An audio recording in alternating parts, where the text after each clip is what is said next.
नमस्कार, नेपाली कथावचन परिवारमा हजुरहरूलाई स्वागत छ। आजको मेरो विषय रहेको छ कवि राजेन्द्र भण्डारीज्यूले लेख्नु भएको कविता इस पढ्छु तेरो कविताको विवेचना र भिडियो अन्तसम्म हेरिदिनुहोला।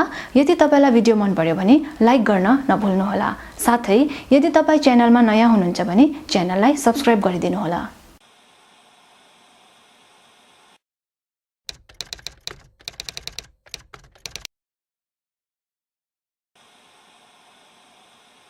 दियालो पुरस्कार, शोभाकान्ति थेगिम पुरस्कार अनि आइभी गुमानसिंह चामलिङ पुरस्कारद्वारा पुरस्कृत भइसकेका कविको जन्म सन् 1956 मा कालिम्पोङको बम बस्तीमा भएको थियो अनि उहाँको प्रकाशित कृतिहरू रहेको छ यी शब्दहरू, यी हरफहरू, क्षर अक्षर, लीला लेखन, वार्ता अन्तर्वार्ता अनि शब्दहरूको पूर्णवास। व्यक्तित्वको रूपमा हेर्दाखेरि चाहिँ उहाँ एकदम हँस्यौले किसिमका व्यक्ति हुनुहुन्छ अनि उहाँलाई देख्दा र यो कविता पढ्दाखेरि के लाग्छ भने चाहिँ दुईटा भिन्दै भिन्दै किसिमको व्यक्ति हुनुहुन्छ जस्तै लाग्छ। किनभने उहाँको कविता मलाई पनि धेरै मनपर्छ र इस पढ्छु तेरो कविता भन्ने कविताको शीर्षकले नै कवितालाई यहाँ छर्लङ्ग बुझाइरहेको छ। कविले यहाँ के भन्नुहुन्छ भने चाहिँ हामीले जुन अहिले आफ्नो रीतिथितिहरू, आफ्नो संस्कार, आफ्नो सभ्यता, भाषा, साहित्यलाई माया गर्नु छाडेका छौँ, ती मान्छेहरूलाई कविले यहाँ व्यङ्ग्य गर्नुभएको छ। पहिलो पंक्तिमा कविले भन्नुभएको छ कि अलिकति गएर ब्याङ्कबाट प्रेम झिक्छु अनि स्वास्नीको गुडविल त कायम भइहाल्छ भनेर कविले लेख्नु भएको छ। कविले यहाँ प्रेमलाई पैसासँग तुलना गर्नुभएको छ। किनभने हिजोआज हामीले पैसा छ भने जे पनि हुनसक्छ भन्ने मानिसहरूकोमा त्यो धारणा आइसकेको छ र उहाँले अलिकति प्रेम झिकेर स्वास्नीलाई दिन्छु, स्वास्नीको गुडविल कायम भइहाल्छ भनेर भन्नुभएको छ। गिफ्टहरू केही पाएपछि स्वास्नी पनि खुसी हुने है। अनि त्यो कार्यहरूमा म बिजी छु, किन पढ्नु र म कविता पढे मलाई के फाइदा हुन्छ भन्ने एउटा धारणा बोकेको मानिसहरूलाई कविले यहाँ भन्नुभएको छ।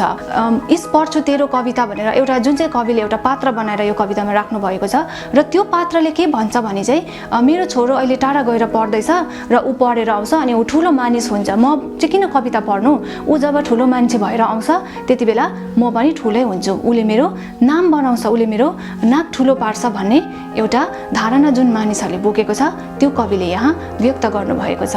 अनि त्यो पात्रले भन्छ मलाई राजनीतिमा न त चासो छ, न त मलाई बाहिर के हुँदैछ, बाहिरको खबर के छ, वर्ल्डमा के कुराहरू नराम्रो कुराहरू हुँदैछ भनेर त्यो मलाई केही फरक पर्दैन, म त्यो कुरामा म चासो दिँदिनँ, मलाई राजनीति पनि मन पर्दैन, जसुकैले जितोस् मलाई के खाँचो, तर इस पढ्छु म कविता चाहिँ किन पढ्नु भनेर त्यो साहित्यलाई हेला गर्ने मानिसहरूलाई कविले यहाँ भन्नुभएको छ।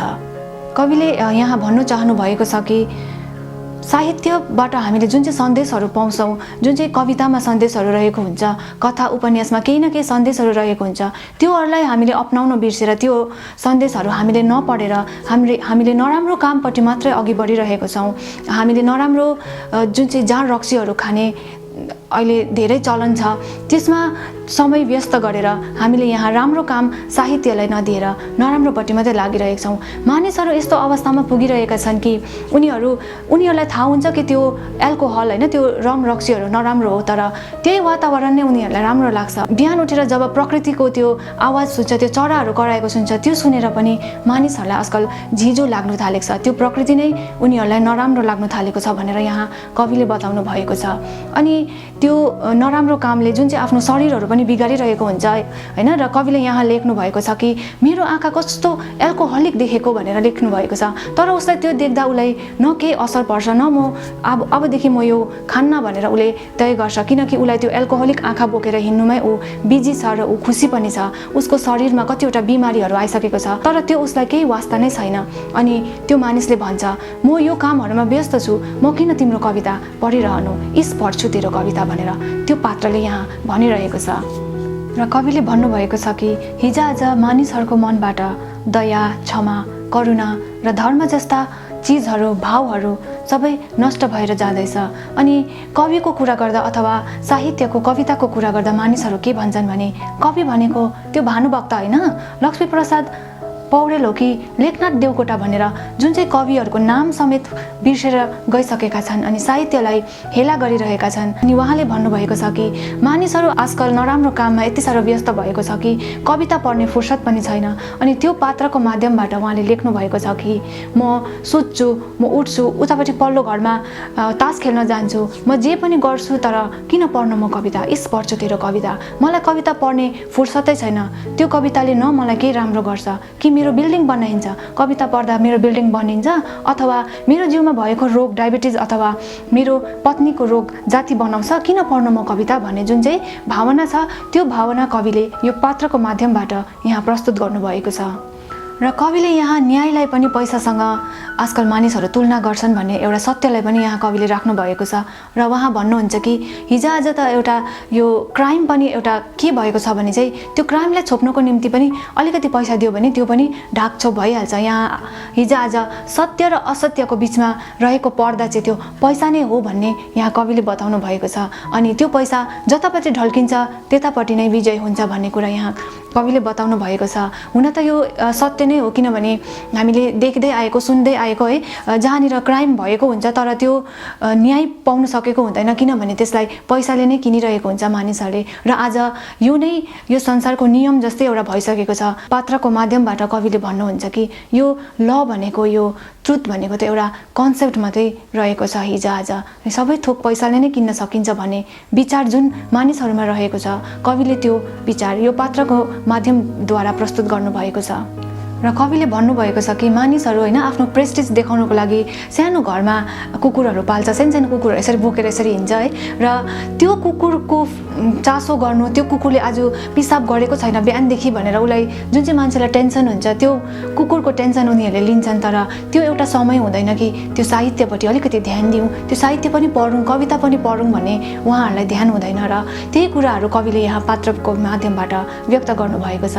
अनि कवि भन्नुहुन्छ कि हिजोआज मानिसहरू नराम्रो सोचपट्टि, नराम्रो विचारहरूपट्टि अथवा नराम्रो कार्यहरूपट्टि मात्रै लागिरहेको छ।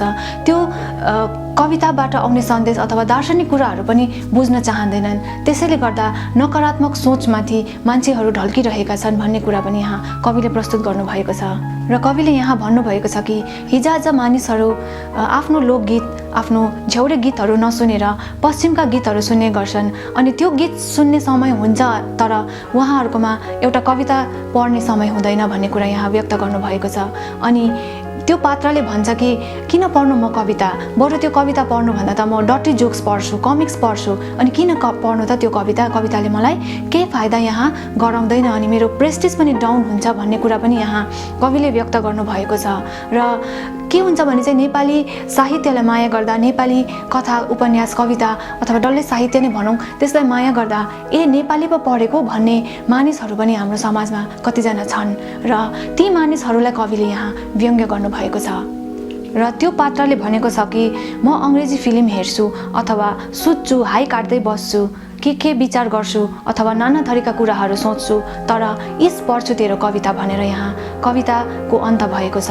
अनि समग्रमा हेर्नुपर्दा यस कवितामा के रहेको छ भने चाहिँ कविले त्यस्ता मानिसहरूलाई व्यङ्ग्य गरेका छन् जसले आफ्नो रीतिथितिहरू बिर्सेर गइरहेको छ अथवा भाषा साहित्यलाई माया गर्न छाडेर गइसकेका छन्। अनि उनीहरूले आफ्नो प्रेस्टिज, त्यो धन सम्पत्ति कमाउनुमा मात्रै सही हो भनेर सम्झिन्छन्। ती मानिसहरूलाई कविले यहाँ व्यङ्ग्य गर्नुभएको छ। यो कविताबाट हामीले के बुझ्छौँ भने चाहिँ कविले भन्नु चाहनु भएको छ कि हिजोआज हाम्रो समाज कुन चाहिँ पट्टि ढल्किरहेको छ अथवा नराम्रो कुरापट्टि मात्रै अघि बढ्दै गएको छ भन्ने कुरा पनि यहाँ बताउनु भएको छ।